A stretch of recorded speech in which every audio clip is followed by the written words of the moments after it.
करेगा तो सत्संग क्या करेगा? इसका क्या काम है सत्संग का? कहते हैं तुलसीदास जी महाराज की सेवत सादर समन क्लेशा, उसके सारे क्लेशों का अंत हो जाए, जन्म और मरण का दुख समाप्त हो जाता है।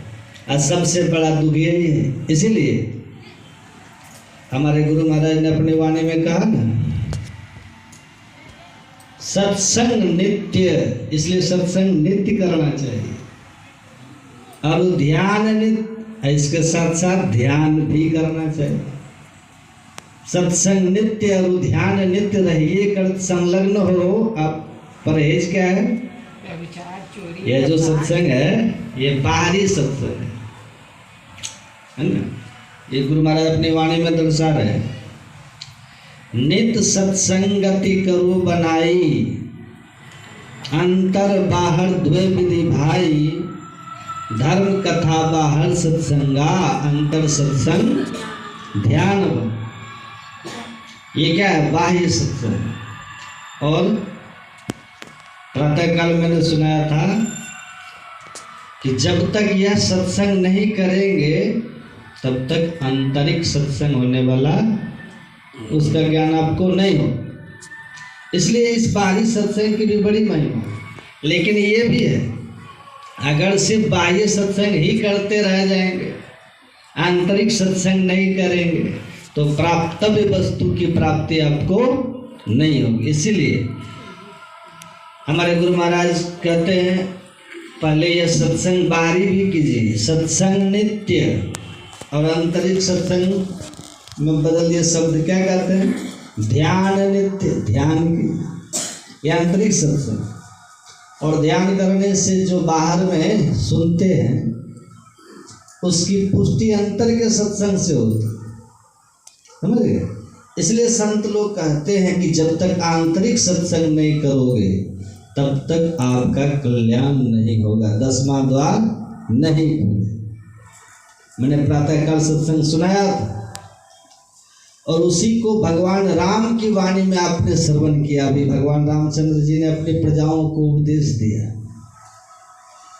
इसीलिए संत लोग कहते हैं कि पहले बाहरी सत्संग जरूरी है, अब बाहरी सत्संग के बाद आंतरिक सत्संग महा आवश्यक। आंतरिक सत्संग करने से ही अंतर में आपकी गति होगी, आपकी चाल बढ़ेगी, आप अंदर में चलेंगे और ईश्वर तक जाएंगे। ईश्वर तक जाने का रास्ता आपके अंदर में ही लगा। आप क्या कल्याण का जो मार्ग है ना, वो सब के अंदर परमात्मा ने लगा दिया। इसलिए भगवान श्री राम की वाणी का अभी के सत्संग में पाठ किया गया। इसमें सुने कि बड़े भाग्य मानुष तनु पावा। ये जो मनुष्य का शरीर मिला है सो बड़े ही कठिनाई से मिला। संतों के ज्ञान में आया है कि 84 लाख किस्म की योनियां हैं। कितना? और उसमें 4 किस्म की खानियां, दर्जे हैं। भगवान राम की वाणी में भी पाठ में आप लोग श्रवण किए होंगे, उसमें लिखा आकर 4। आकर 4 माने आकर मतलब खानियां 4 हैं। आकर मतलब खानियां कौन कौन है? अंडज, पिंडज, अंकुरज और उष्मज, 4 दर्जे। और 4 दर्जों में 84 लाख किस्म की योनियां, ये देख लीजिए। और उस 84 लाख किस्म की योनियों में भगवान श्री रामचंद्र जी कहते, जिन्होंने संसार का सृजन किया, इन्होंने संसार को, शरीर को बनाया। भगवान राम कहते हैं जोनि भ्रमत, ये 84 लाख किस्म की योनियों में ये भ्रमण करता है। कौन? हम, शरीर। इशारा करते हैं, यह निकटता सूचक शब्द है, यह जीव अविनाशी, यह हम जो अविनाशी प्रभु के अंश हैं, सो उस 84 लाख किस्म के शरीरों में हम लोग भ्रमण करते हैं, हम घूमते हैं। आकर 4 लक्ष 84 जोनि भ्रमत, यह जीव अविनाशी। फिरत सदा माया कर प्रेरा, काल कर्म स्वभाव गुण घेरा। उस 84 लाख किस्म की योनियों में जो हम लोग भ्रमण करते हैं, विचारणीय विषय है। कितना दूर भोगते होंगे? भोगते भोगते जब सब शरीरों का अंत हो जाता है, तब एक बार मौका मिलता है, परमात्मा ने दया करके जीव को मनुष्य का शरीर देने की कृपा की। तो संत लोग यही कहते हैं, उसमें एक खेप पूर्ण करने में, एक बार सब शरीरों को तय करने में जीव को कितना समय लगता है? 2.25 अरब वर्ष लग जाता है। अब सोचिए, 2.25 अरब वर्ष करने का मतलब सुनने में तो लगता है 2, लेकिन उस पर अगर बढ़िया से विचार कीजिएगा तो आपको मालूम पड़ेगा कितना लंबा समय है। इतने लंबे समय तक अन्यान्य शरीरों में इस जीव को भ्रमण करना पड़ता है। कितना कष्ट होगा सोचिए।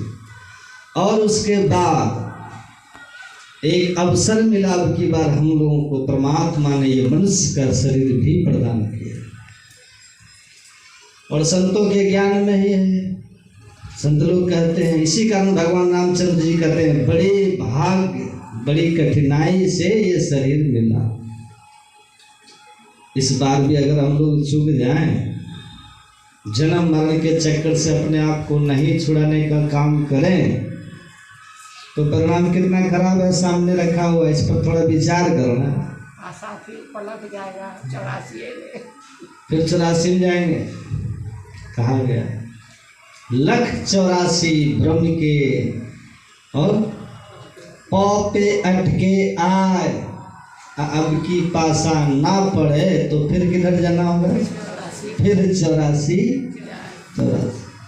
एक एक शरीर में कितना कष्ट है देखिए। संतों के ज्ञान में आया है कि आपके निकट में जो पशु रहता है, जिससे बड़ा संपर्क हम लोग का बना रहता है, जो पालतू पशु हम लोग पालते हैं, अब देखिए वो सब शरीर में हम आप गए होंगे कि नहीं गए होंगे? कोई कह सकते हैं कि नहीं गए होंगे? अवश्य ही गए। काकभूषुंड जी महाराज भगवान शिव के श्राप के वशीभूत होकर अनेक शरीरों में भ्रमण किए, और उसमें कितनी कठिनाइयों का सामना उनको करना पड़ा। उन्होंने गरुड़ जी को अपनी वाणी में सुना है। काकभूषुंड जी अपना दुखड़ा सुनाते कहते, हे गरुड़ जी, कवन योनि जन्मौ जह नाही, मैं खगेश भ्रमि भ्रमि दुख पाही।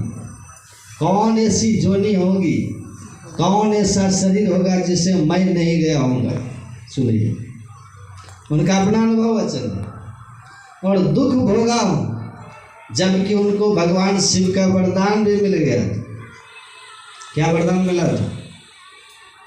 जब श्राप दिए, गुरु का अपमान किए थे, गुरु जी के विशेष आग्रह पर, प्रार्थना पर भगवान शिव जब प्रसन्न हुए, तो भगवान शिव ने उनको वरदान भी दिया। क्या वरदान दिया था? कि जाओ, मेरे श्राप बस जहां जहां तुम जन्मोगे, फिर शरीर का त्याग होगा। जन्मने मरने में जीव को जो असह्य पीड़ा भुगतनी पड़ती है ना, वह पीड़ा तुमको मेरी वरदान के कारण नहीं, लेकिन पीड़ा होगा। असह्य पीड़ा नहीं, लेकिन हल्का फुल्का पीड़ा होगा। तो उनका वरदान में दिया, तब तो कह रहे हैं, कवन योनि जन्मौ जहाँ नाही, अब मैं खगेश भ्रमि भ्रमि दुख पाऊं। हे खगेश, सब शरीरों में मैं भ्रमण किया, तो क्या हमारा सुवर्ण शरीर में गए होंगे कि नहीं? सुवर्ण शरीर में, बैल शरीर में गए होंगे कि नहीं? याद था उनको, इसलिए बताए। गधा शरीर में गए होंगे कि नहीं? स्वान के शरीर में गए होंगे कि नहीं? तो भगवान राम स्वयं जब कह रहे हैं, उनकी वाणी कभी मिथ्या हो सकती है। इन्होंने कहा, आकर 4,84,000 जोनि भ्रमत यह जीव, अभी यही जीव हम हो रहा अभी मनुष्य शरीर में।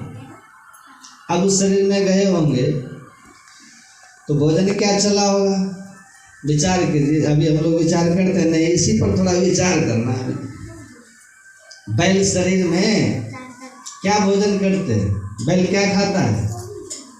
अब बैल शरीर में हम गए होंगे तो भोजन किए होंगे कि नहीं। पसंद पड़ेगा अभी किसी को दे दे, नारों की घुट्टी काट करके मनुष्य को दे तो खाएंगे आप, पसंद करेंगे कोई नहीं। एक सज्जन के यहाँ 2 महात्मा जी पधारे।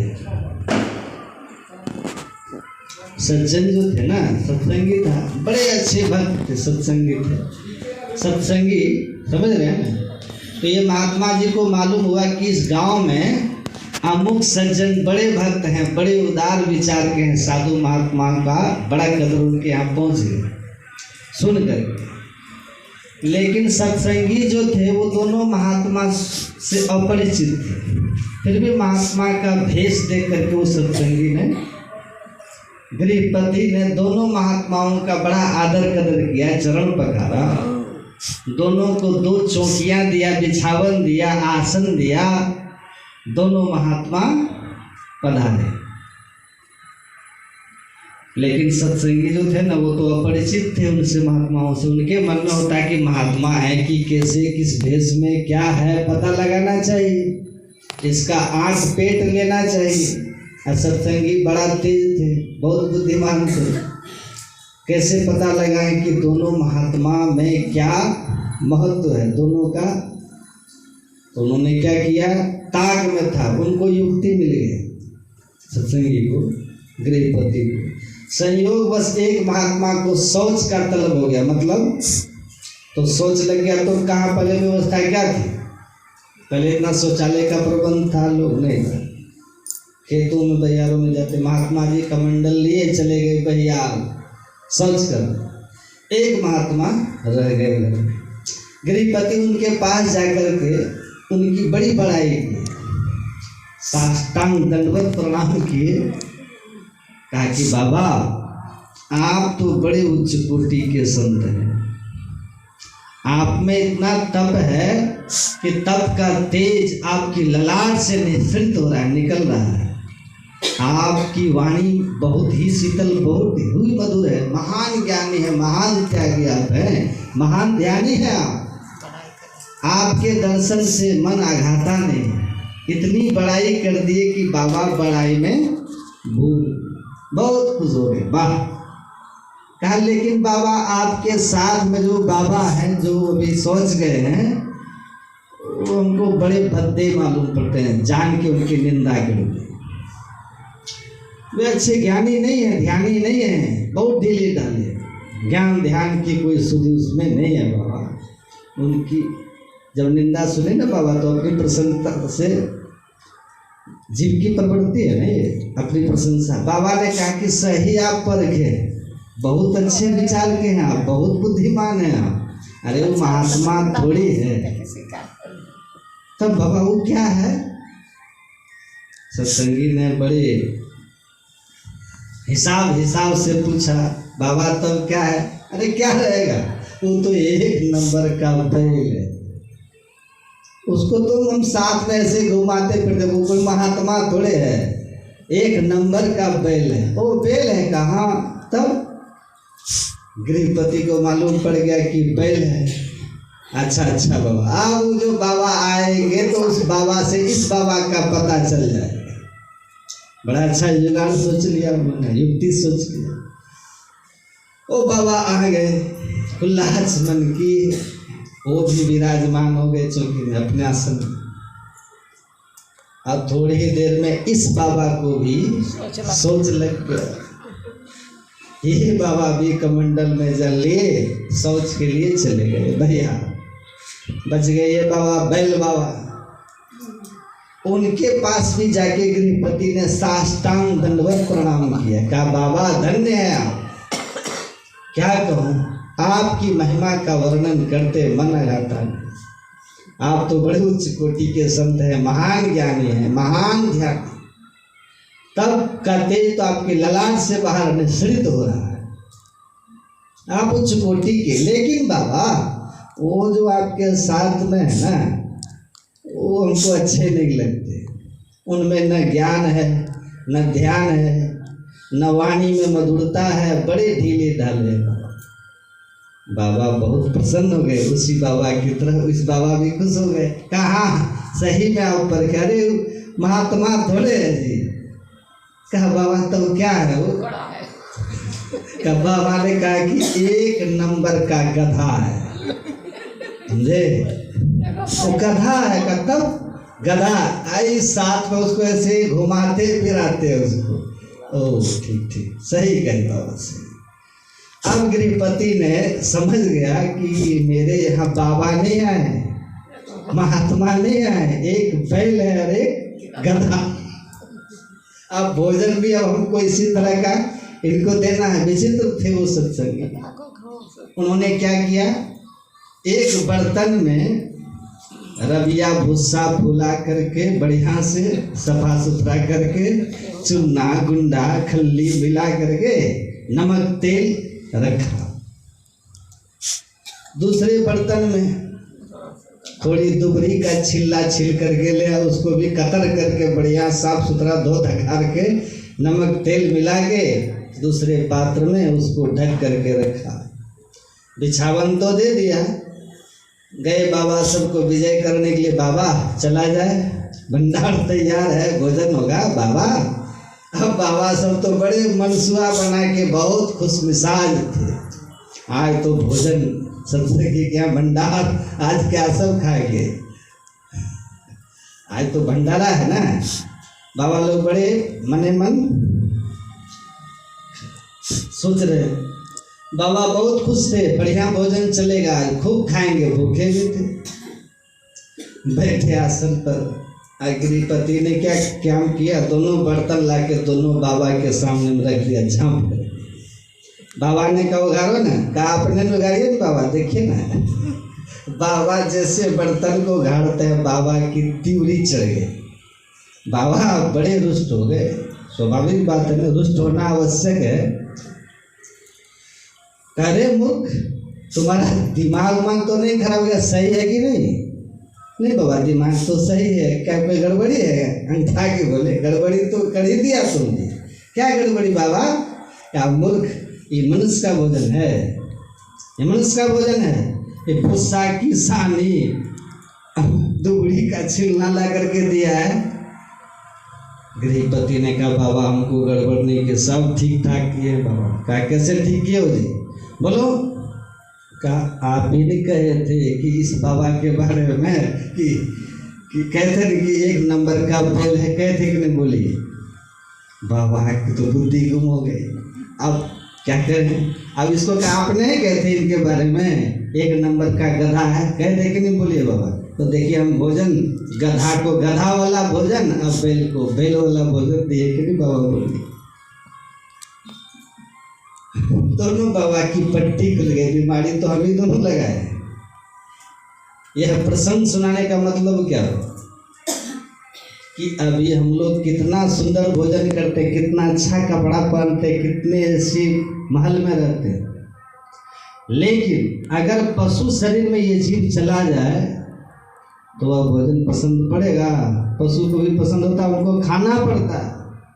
इसलिए अगर सुअर शरीर में चले गए तो बोलिए भोजन कैसा है? सुअर का भोजन क्या है? विष्ठा खाता है, गंदी चीज़ों को। श्वान शरीर में, बैल शरीर में, गधा शरीर में जीव चला जाएगा, कितना कष्ट भोगना पड़ेगा। इसलिए संत लोग कहते हैं ये 84 लाख किस्म की योनियों में इस जीव को आना जाना पड़ता है, बहुत कष्ट भोगना पड़ता है। उस दुख का वर्णन नहीं किया जा सकता।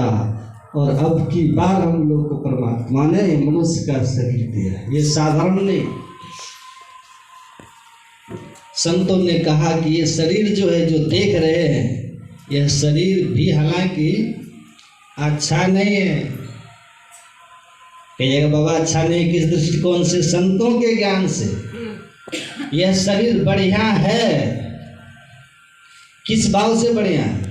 इस भाव से कि और शरीरों में जो दुख है जो असुविधा है वो असुविधा इस शरीर में नहीं, और शरीरों से बढ़िया जरूर है, लेकिन है यह भी जेल है। तो बड़ा भाग्य से मिला है, लेकिन जरा शरीर में क्या है? जेल।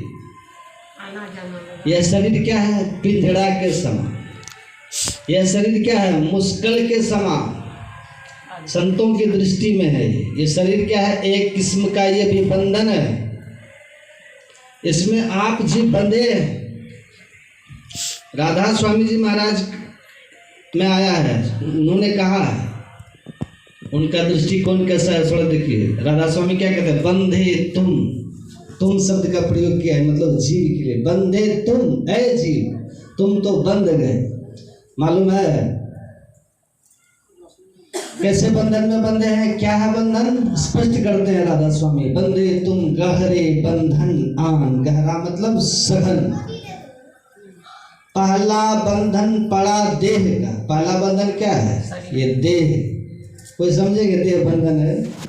देह को कोई बांध दे, जैसे नारद जी को रत्नाकर जी ने बांध दिया था गत्तर गाछ में सटा करके, तो नारद जी बन गए।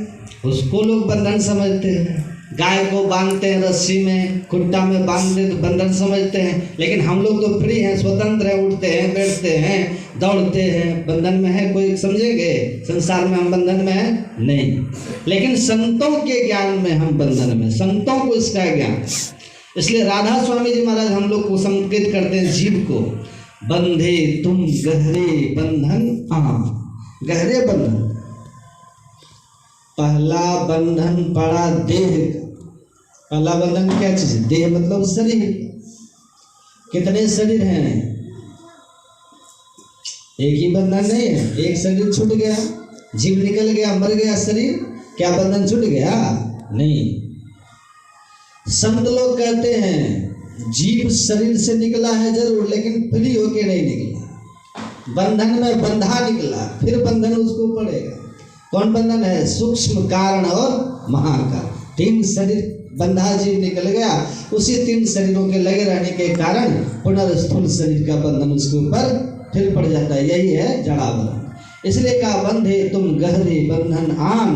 पहला बंधन पड़ा देह का, दूजा क्रिया या पुरुषाजान। स्त्री के लिए पुरुष बंधन और पुरुष के लिए स्त्री बंधन। ये बंधन बढ़ते हैं।